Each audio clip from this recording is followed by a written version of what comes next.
साथ हैं वैदिक संस्कृति के अध्येता डॉक्टर अरुण कुमार जायसवाल जी। नमस्कार। नमस्कार। श्रीमद् भगवद गीता दूसरा अध्याय पहला, दूसरा और तीसरा श्लोक। संजय उवाच तम तथा कृपयाविष्टं श्रुपूर्णाकुलेक्षणं विसीदन्तमिदं वाक्यम् उवाच मधुसूदनः।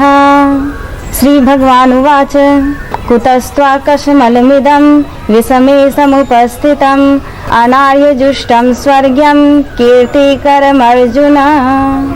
क्लैब्यमास्मगमः पार्थ नैतत्त्वयुपद्यते क्षुद्रं हृदय दौर्बल्यं त्यक्त्वोत्तिष्ठ परन्तप। अर्जुन की कायरता के विषय में श्री कृष्ण अर्जुन संवाद। संजय बोले, उस प्रकार करुणा से व्याप्त और आंसुओं से पूर्ण तथा व्याकुल नेत्रों वाले शोकयुक्त उस अर्जुन के प्रति भगवान मधुसूदन ने यह वचन कहा। श्री भगवान बोले, हे अर्जुन, तुझे इस असमय में यह मोह किस हेतु से प्राप्त हुआ? क्योंकि ना तो यह श्रेष्ठ पुरुषों द्वारा आचरित है, ना स्वर्ग को देने वाला है और ना कीर्ति को करने वाला ही है। इसलिए हे अर्जुन, नपुंसकता को मत प्राप्त हो, तुझमें यह उचित नहीं जान पड़ती। हे परंतप, हृदय की तुच्छ दुर्बलता को त्याग कर युद्ध के लिए खड़ा हो जा। क्या मनुष्य की संरचना का आधार भावना है? कृपया इस जिज्ञासा को शांत करें। मेरी भी जिज्ञासा को शांत करें कि भावनात्मक विक्षोभ क्या होता है। जो आपने प्रश्न किया है ना, इस श्लोक की व्याख्या में सारे प्रश्नों का उत्तर आ जाता है। संजय उवाच है। संजय कौन है? संजय दृष्टा है, साक्षी है, सारे घटनाक्रमों को देख रहे हैं। अर्जुन इस समय विषाद में डूबा हुआ है, आंखों में आंसू है, पीड़ा है, भावनात्मक विक्षोभ है। दरअसल मनुष्य की जो संरचना है उसको हम कहते हैं चिंतन, चरित्र और व्यवहार। व्यवहार है, व्यवहार के पीछे जो सोच है वह हमारी आंतरिक संरचना है। बाहरी संरचना में जो अभिव्यक्त होती है वह व्यवहार द्वारा होती है। इस व्यवहार के जो आधार होते हैं वो विचार होते हैं। विचारों का जो आधार होता है वह भावना होती है। अगर हम एक बात सोचें, मनुष्य की आंतरिक संरचना में जाएं तो सबसे पहले इंसान की कल्पनाएं हैं। इंसान कल्पना करता है, कल्पनाओं की तरंगें उमड़ती रहती हैं। जैसे पानी में भाप उठता है, सागर में लहरें उमड़ती रहती हैं, उसी तरह मन मस्तिष्क में सामान्य जीवन में कल्पनाएं उमड़ती रहती हैं। कभी मन में ऐसा नहीं होता कि लहरें ना हो, मन में कल्पनाओं की लहरें होती हैं। कल्पनाओं की लहरों का जो स्वरूप होता है वह होता है विचारों के कारण जो मानसिक संरचना की बनावट है या बुनावट है, जिसे साइकोलॉजी में कहते हैं कॉग्निटिव स्ट्रक्चर। जो हमारा बोध तंत्र है, संज्ञान तंत्र है, उसके अनुसार कल्पनाएं पैदा होती हैं। और इन विचारों के पीछे जो होती है वो होती है हमारी भावनाएं। भावना हमारे समूचे व्यक्तित्व का आधार है। जैसे मकान है, वह धरती पर टिका है, भूकंप आ जाए तो मकान भी गिर पड़ेगा। भावनाओं में अगर विक्षोभ हो जाए, विचार बंद हो जाए, कल्पना स्थिर हो जाएंगी, व्यवहार असंतुलित हो जाएगा। भावनाओं पर टिकी हुई है पूरे व्यक्तित्व की इमारत। चाहे इसे कोई कुछ कहे न कहे, समझे न समझे, परंतु यह सच है कि जब किसी की भावना को मर्मांतक चोट लगती है तो सब कुछ अस्त व्यस्त हो जाता है। भले वो स्वीकारे न स्वीकारे, एक्सेप्ट करे न करे, लेकिन अगर भावनात्मक चोट आदमी को पूरी तरह बिखेर देता है। हमारा जो व्यक्तित्व है, पर्सनैलिटी है, उसको रोज़मर्रा की ज़िंदगी में हम अनुभव नहीं करते, पर देह, प्राण और मन को अनुभव करते हैं। तो प्राण की डोर से हमारा जीवन गुथा हुआ है। देह भी प्राण की डोर से गुथी हुई और मन भी गुथी हुई। इसलिए हठयोग और राजयोग कहता है कि प्राण को सुधार लो तो सब सुधर जाएगा। प्राण को सुधार लो तो देह स्वस्थ हो जाएगा, प्राण को सुधार लो तो मन भी स्वस्थ हो जाएगा। अब एक बात है, मान ले किसी को देह में चोट लगी, देह में बीमारी हुई, तो धीरे धीरे उसका प्राण क्षीण होने लगता है।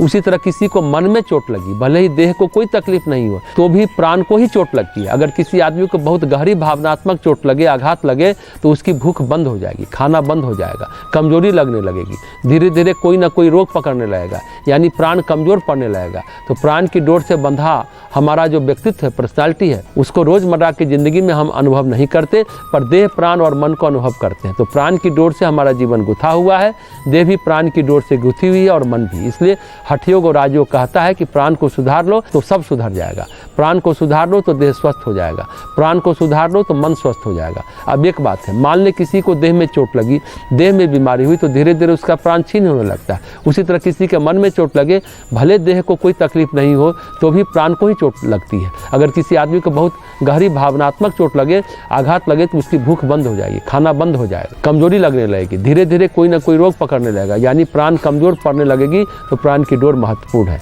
यहाँ अर्जुन को कमजोर हुए मन पर चोट लगी है। अर्जुन के व्यक्तित्व को भगवान संवारना चाहते हैं, उसके जीवन को, उसकी अपरिपक्व सोच को वे रूपांतरित करना चाहते हैं। इसलिए पहले ही खड़ा कर दिया भीष्म और द्रोण के सामने। भीष्म और द्रोण से युद्ध, भीष्म और द्रोण का वध, ये अर्जुन के लिए बहुत बड़ी भावनात्मक चोट है।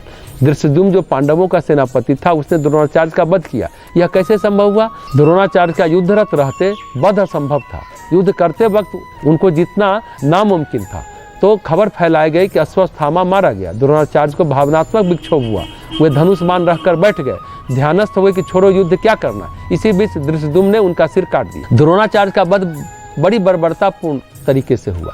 ध्यानरत योद्धा का वध नहीं करना चाहिए। युद्ध के नियमानुसार जो युद्ध कर रहा है उससे युद्ध करो, उसे ही मारो। लेकिन जो युद्ध कर ही नहीं रहा है, ध्यान कर रहा है, उसका वध किया जाना अनुचित है। लेकिन ये सब कृष्ण की योजना थी।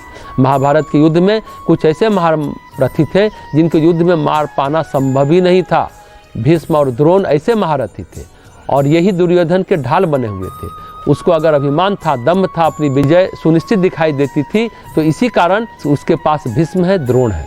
इनका उपयोग हम करेंगे और यदि इनका उपयोग कर पाए तो इनके आगे कौन टिकेगा। द्रोणाचार्य का वध हुआ तो अर्जुन को बहुत पीड़ा हुई और इतनी पीड़ा हुई कि धृष्टद्युम्न का वध करने निकले तो द्रौपदी सामने आ गई। उसने अपनी कहानी शुरू कर दी। अगर मेरे भाई ने गलत किया है तो उस समय तुम कहाँ थे जब हमारी सारी खींची जा रही थी। भावनात्मक पीड़ा के क्षण जो है, उन क्षणों में अर्जुन इतना हतप्रभ, निराश, इतना दुखी, इतना पीड़ा से भर गया। और ऐसे पीड़ा से भरे अर्जुन से भगवान ने एक बात कही कि तुम क्या कर रहे हो, तुम्हें इस समय क्या हुआ है। ये तो युद्ध का समय है, युद्ध का निर्णय विचार करके लिया गया है। तो यह अनार्य है। आर्य कहते हैं श्रेष्ठ पुरुषों को। जो श्रेष्ठ नहीं है वो अनार्य है, जो गुणवान नहीं है, जो शीलवान नहीं है, जो कायर है, वह अनार्य है।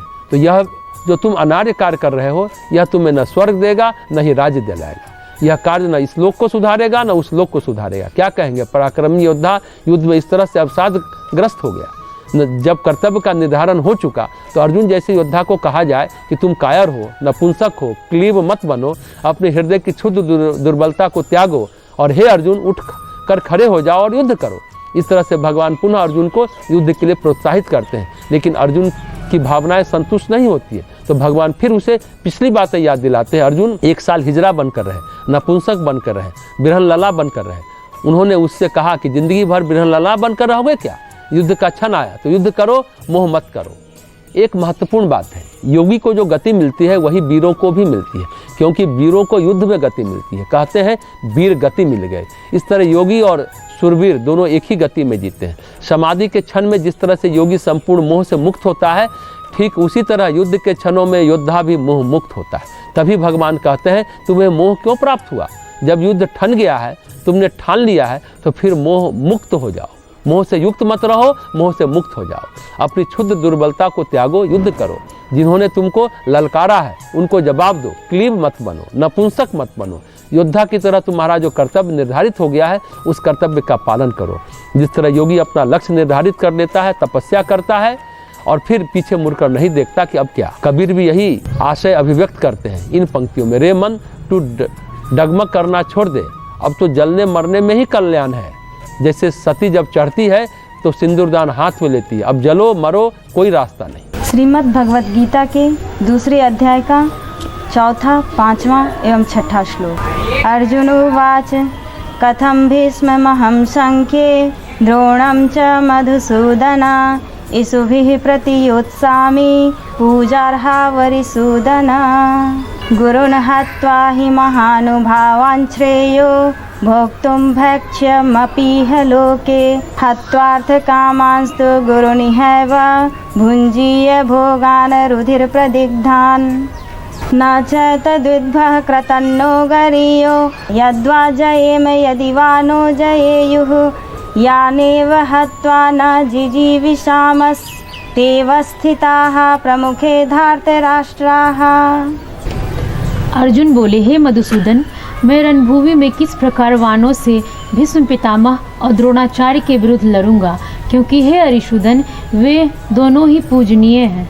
इसलिए इन महानुभाव गुरुजनों को न मारकर मैं इस लोक में भिक्षा का अन्न भी खाना कल्याणकारक समझता हूँ, क्योंकि गुरुजनों को मारकर भी इस लोक में रुधिर से सने हुए अर्थ और कामरूप भोगों को ही तो भोगूंगा।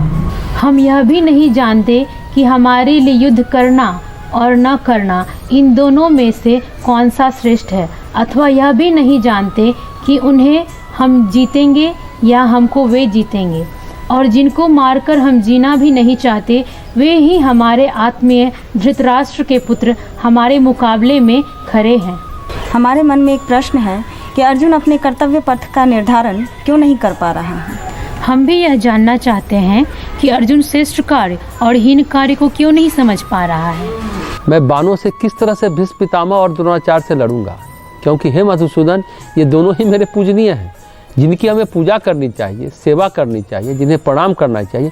उनसे युद्ध कैसे करूंगा? यहाँ एक महत्वपूर्ण बात है जो हमने पहले भी बताई थी कि अर्जुन को बचपन से पिता का प्यार नहीं मिला। इन दोनों महान पुरुषों ने उसे पिता का प्यार दिया। भीष्म की गोद में अर्जुन सोते थे। द्रोण ने अर्जुन को वह विद्या सिखाई, अपने पुत्र अश्वत्थामा को भी नहीं सिखाई। अश्वत्थामा उनका प्रिय शिष्य नहीं था, बल्कि अर्जुन था। अश्वत्थामा के लिए द्रोणाचार्य ने नौकरी की, हस्तिनापुर में आचार्य का पद ग्रहण किया, गुरुकुल में आचार्य बनना स्वीकार किया।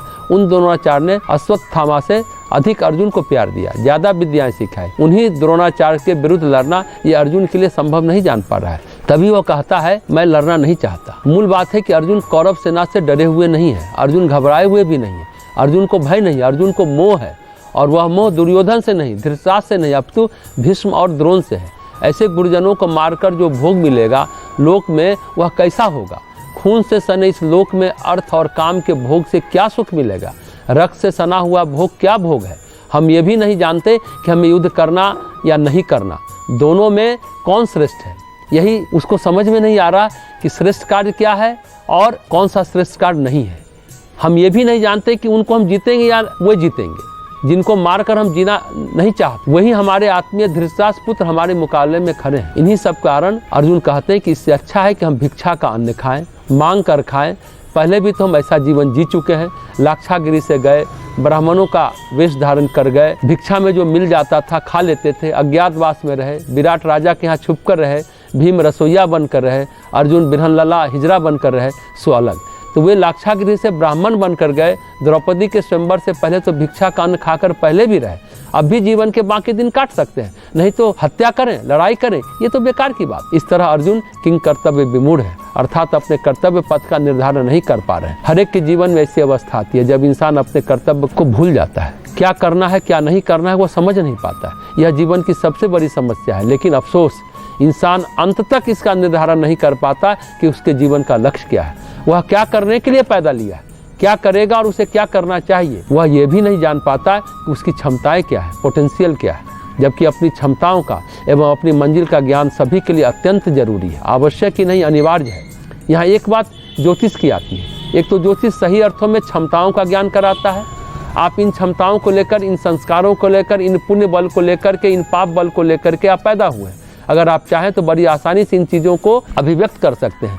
दूसरी चीज़, गंतव्य का ज्ञान भी ज्योतिष करता है। अगर ज्योतिष शास्त्र को ढंग से विचार किया जाए कि आपको कहाँ जाना है, तो कुंडली बड़ी साफ सुथरी बात बता देती है कि आपके जीवन की मंजिल ये है, आप किस तरीके से यहाँ तक पहुँच सकते हैं। कुंडली देखकर बताया जा सकता है कि आप क्या बनेंगे, प्रधानमंत्री बनेंगे, डॉक्टर बनेंगे, इंजीनियर बनेंगे या मोक्ष को प्राप्त कर पाएंगे। हर आदमी विभिन्न संस्कार, डिफरेंट पोटेंशियल लेकर पैदा हुआ है। जब अर्जुन कहता है कि हम क्या करें या क्या न करें, हमारे लिए क्या श्रेष्ठ है, हम जान ही नहीं पा रहे हैं, हम अनुभव नहीं कर पा रहे हैं कि हमारे लिए युद्ध करना ठीक है या युद्ध नहीं करना ठीक है।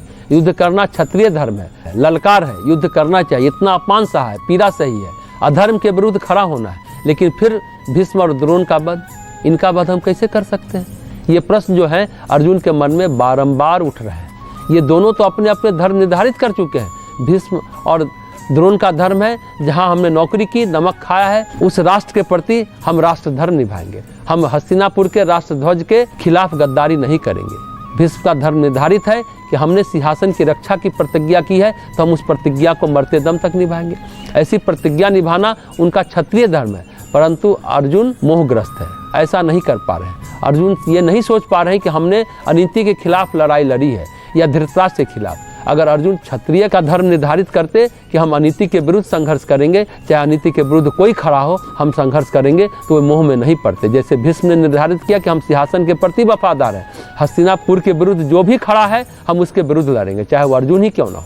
लेकिन अर्जुन के साथ ऐसी बात नहीं है। अर्जुन बार बार इस युद्ध को निजी जीवन के केंद्र में देख रहे हैं, व्यापक परिदृश्य में नहीं। उन्हें युद्ध क्यों करना चाहिए? वे निजी जीवन में सोचते हैं कि छोड़ो, अपमान हुआ तो हुआ, निजी जीवन में तो बदला छोड़ा जा सकता है, पर जब प्रश्न व्यापक परिदृश्य का हो तो अधर्म के प्रति संघर्ष को छोड़ा नहीं जा सकता है।